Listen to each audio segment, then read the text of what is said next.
Don't use iStock. They found the complete ancient Egyptian DNA, a new discovery. The history of ancient Kemet has always attracted huge attention over the generations.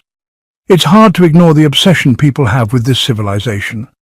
Because it's considered one of the greatest civilizations in human history, many have been fascinated by the genetic origins of its people. And now we've finally got part of the answer. Today, I want to talk about one of the biggest breakthroughs in the study of ancient Kemet. Scientists have successfully sequenced the entire genome of a man who lived over 4,500 years ago, during the time of ancient Kemet's Old Kingdom. So, what's the big news for the African world? Throughout this, I'll refer to ancient Egypt by its original name, Kemet. Sometimes, though, I'll still use Egypt when referring to the modern nation, or what's commonly said in academic texts. So keep that in mind. A recent study published in Nature marks a historic achievement. For the first time, scientists have recovered an almost fully complete genome from a man of ancient Kemet, someone who lived during the pyramid-building era, the Old Kingdom. His remains were found buried inside a sealed pottery jar in what's now northern Egypt. Thanks to this unique form of burial, his DNA was incredibly well preserved. The researchers discovered that this man's ancestry was about 80% from the Neolithic populations of North Africa and about 20% from the Eastern Fertile Crescent, that is, ancient Mesopotamia. Basically, people migrated from outside Africa and mixed with North Africans. But none of this will surprise anyone who's been studying ancient Kemet for a long time. Northern parts of Kemet were always part of long-distance trade, migration, and cultural exchange networks stretching across thousands of miles. Their analysis also showed that this man likely had dark skin, dark brown eyes, and wavy to curly hair. Now, while this discovery is exciting, it also highlights a much bigger gap in our understanding of ancient Kemet. Nearly all the genetic data we've gathered so far comes from northern or central Egypt, regions that, historically, were far more exposed to foreign contact. That's a huge problem, because DNA from ancient people in northern Kemet cannot represent the whole civilization. The people of Kemet were not genetically uniform. That's a crucial fact that needs to be said clearly. Why does this matter? One of the main reasons for studying the DNA of people from ancient Kemet is to understand the mindset behind one of the most astonishing civilizations in human history. And to really do that, we need data from the south. Many scholars agree that the roots of Kemetic culture lie in what is today called Upper Egypt and northern Sudan. This fact, you see, has been confirmed by countless Egyptologists. For reference, Upper Egypt is actually the southern part of modern-day Egypt.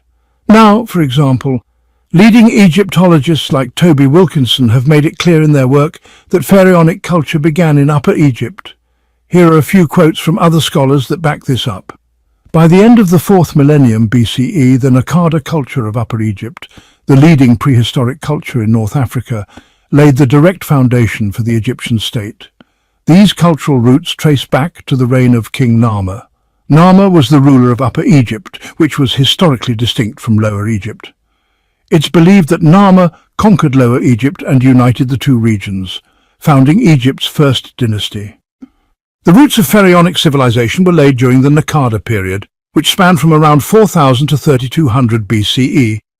Nakada itself, an archaeological site tied to this culture, sits in Upper Egypt, just about 20 miles north of Luxor. Many scholars have pointed out that Upper Egypt, or the South, was really the intellectual and cultural powerhouse behind Kemetic civilization. These statements aren't just guesses, they're actually backed up by archaeological evidence. There's no doubt that the core of Kemetic civilization began in the south, including parts of what's now northern Sudan. This is where the first kings of Kemet emerged, where the earliest hieroglyphic writing was carved, and where the concept of divine kingship first took shape.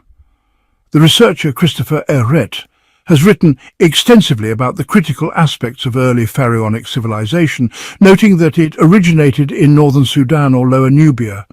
One of the key features of a classical Egyptian political culture, something often assumed to have started in Egypt, can actually be traced back to southern influence from that period. For example, the idea of sacred kingship in Sudanese tradition involved burying servants with the dead ruler, a practice that later shaped Egypt's divine kingship traditions. This lack of genetic data from southern Egypt is well known, and honestly, pretty unfortunate. Just imagine what we could learn about the people who laid the foundations for Kemet's greatness. Collecting genomes from southern Egypt or Upper Egypt isn't just an academic exercise, it's essential. While it's fascinating to finally see a genome from the Old Kingdom, we need to be honest about the Middle Eastern influences on northern Kemet. The Nile Delta in the north is basically the only land bridge connecting Africa and the Middle East. So it's not surprising that ancient peoples from outside Africa moved through there, influencing the genetic history of northern Kemet. The reverse is also true. DNA from Upper Egypt might preserve more of the original African traits, but it's also worth noting that Upper Egypt wasn't isolated. It maintained connections with communities further north and east, exchanging ideas and technologies.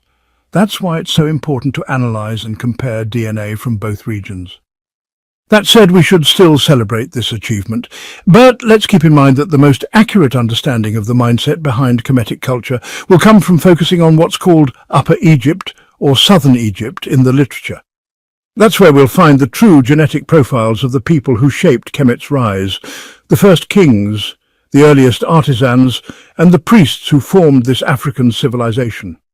Just imagine what could happen if scientists managed to recover high-coverage genomes from Upper Egypt. Those discoveries would be nothing short of historic. Let's celebrate this breakthrough, but also recognize what it shows us. The story of ancient Kemet isn't finished. Some of its most important chapters may still be buried.